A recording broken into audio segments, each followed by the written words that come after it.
Jesse Thistle, the international best-selling author of From the Ashes, is going to share his journey at a fundraising breakfast next month. He joins us ahead of a mental health morning. And thanks so much for coming back to the show, because the last time we talked, your book had just come out, From the Ashes, and it is amazing the trajectory that that book has done of changing other people's lives. Yes, it has. We get emails from all across the globe of people saying how much that it's affected their understanding of people that they've known that have suffered from complex PTSD, homelessness, addiction issues, lack of sense of belonging. All these things we get letters. The largest demographic that we're never really believed that we would hit were youth. Youth people send us letters all the time and tell us how important that book has been for them. Because the book details you're literally rising from the ashes. You were put into a foster home very early in life. You dealt with homelessness. You were in jail for a while, and now here you are, this best-selling author and an associate professor. Yeah, it's a journey towards love and belonging. It starts with, as you say, my troubled childhood, and then kind of walks through my journey of trauma, addictions, homelessness, and then finding love and what that can do to somebody, and how emplacement makes people happy and healthy. Yeah. And that's going to be part of your message at a mental health breakfast, which is a big fundraiser for St. Joseph's Healthcare in Hamilton, their mental health campus.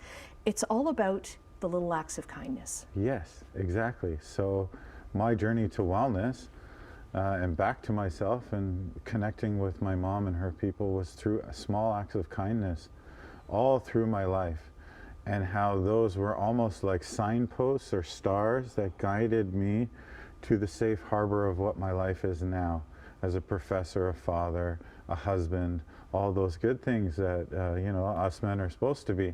And so I show individual acts of kindness and how they were pivotal to my success. And an act of kindness can be something, it's not necessarily giving something to somebody, it could be a smile or just listening.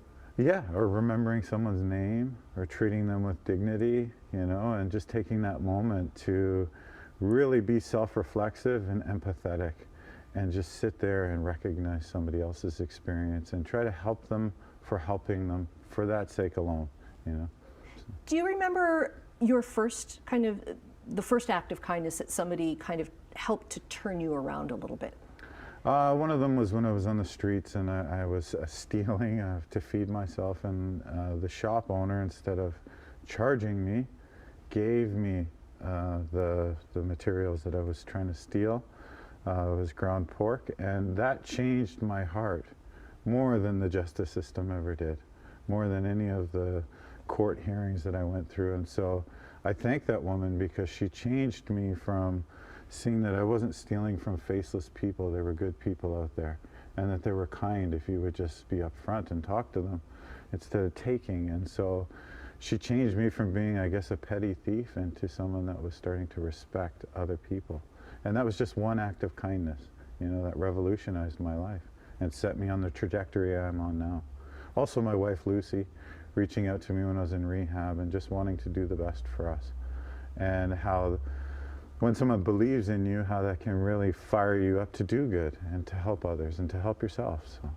And your new book is kind of a love letter, love poems to all of those, thanking them. That's right. They're love letters to the people that were kind to me, that helped me on the streets. There are love letters to my wife Lucy from rehab when I was trying to win her hand, and then there are love letters to my daughter and people in my new life now as a professor and author and someone who comes on TV and does these cool little spots. So, yeah. Oh, okay, very cool to have you on the show. And again, tickets are available for a mental health morning. It's coming up on Thursday, February 2nd, and we'll get to all the details from St. Joseph Foundation up on our website at chch.com. Jesse, you are a treasure. Thank you for coming on the show. Thank you for having me.